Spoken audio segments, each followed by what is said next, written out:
Well, hey, my friend, welcome back to another edition of the Building Faith podcast. I am so thrilled to be here with you today. I'm your host, Kris Reece, and it is my mission, as always, to provide you with biblical solutions to life's tough challenges. Today, we are in episode 153, and we are addressing another question that came in from our community. And this question came in response to a video we had done actually a while back on dealing with toxic family members God's way. An LA lady asks this question: how do you forgive and still cut them off? Very good question. The first thing that I'm going to say is that forgiveness and trust are very different. You see, forgiveness is a choice. Forgiveness is an act of the will. Forgiveness is something that we do, even if we don't want to, but we want to obey our Heavenly Father. So we can actually forgive and not feel like we are forgiving. So she goes on to say, how do I forgive but yet still cut them off? So forgiveness is a decision, and a decision that is going to cut you free. And it's going to cut you free from the vengeance, the toxicity, and anything else that is going to weigh down that relationship. But forgiveness doesn't always mean reconciliation. And here's where a lot of people get tripped up. You see, sometimes, believe it or not, there are just some relationships that do need to be cut off. Now, I'm not one to determine whether this one needs to be cut off or not, but her question is, how do I forgive and still cut them off? So I'm getting the impression that this relationship really does need to have its ties cut. However, she's confusing forgiveness with reconciliation. And that's what many people do. We feel that because we forgive, that we need to now let this person back into our head and our heart and our lives.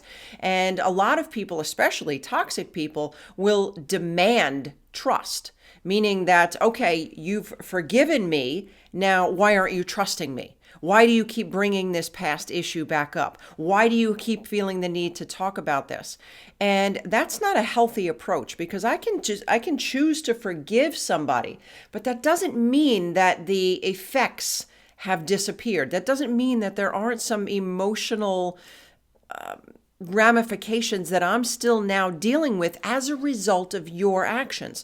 So now if you still want to be in relationship with me, well, now we've kind of got to work through these issues together. So a good example would be a husband and wife. Let's say one of the partners betrayed the other. Let's say the wife had an affair. And the husband has decided, I'm going to forgive her.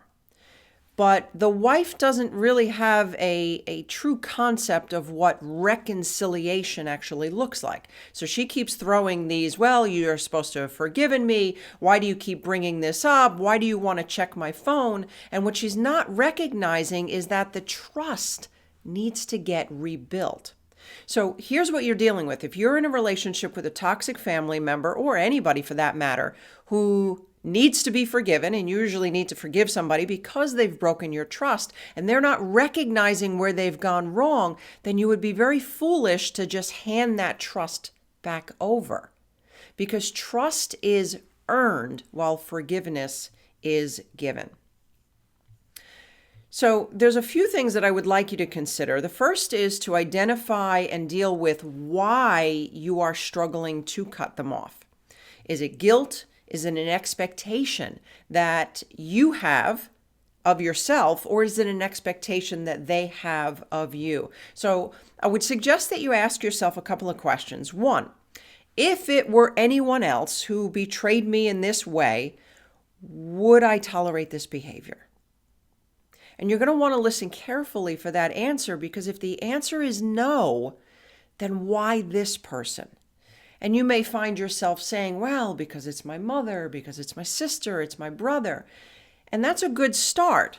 But what I want you to recognize is that titles don't necessarily mean that trust doesn't need to get reestablished.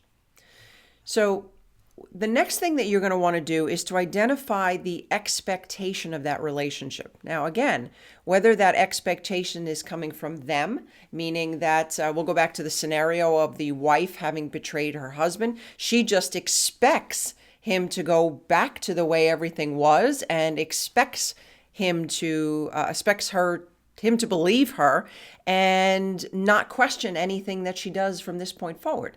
That's an unhealthy expectation. Or perhaps the expectation is coming from you.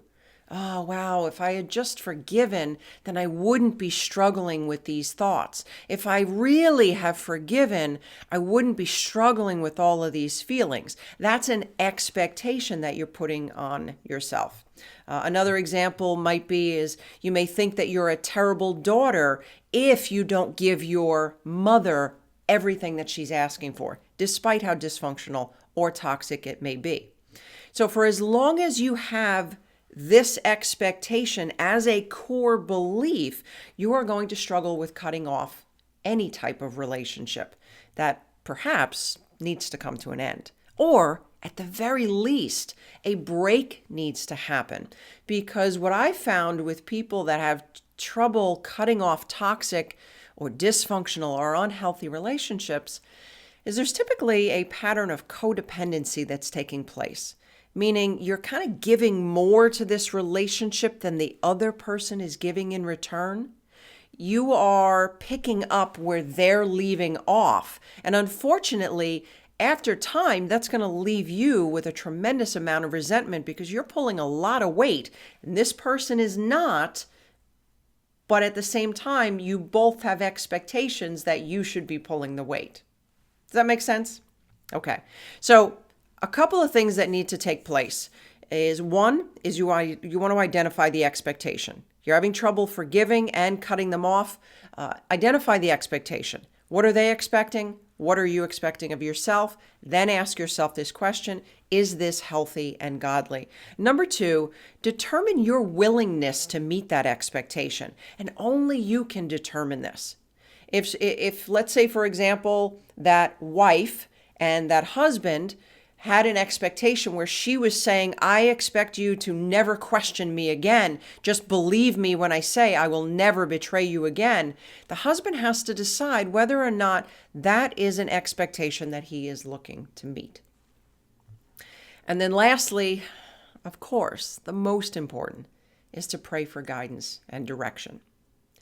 Because every situation is going to be different. Every dynamic is different. It's not just that toxic family member. It's not just you. It's not just the possibility of codependency.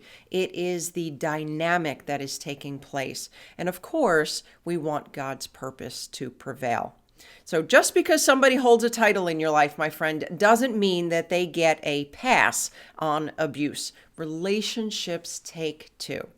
Well, I hope that you have found this answer to this question to be helpful. If you are struggling with toxic relationships, I want to invite you to grab a copy of our free Toxic People's Survival Guide. I will go ahead and include a link in the description section below, as well as on the website. So you can jump on over to krisreece.com. That's Kris with a K, Reece with a C.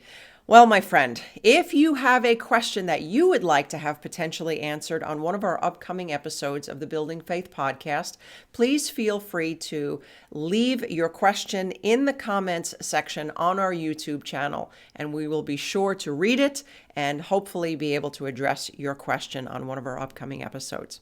Well, my friend, that's all the time that we have for today. Until next time, remember, all things are possible with God.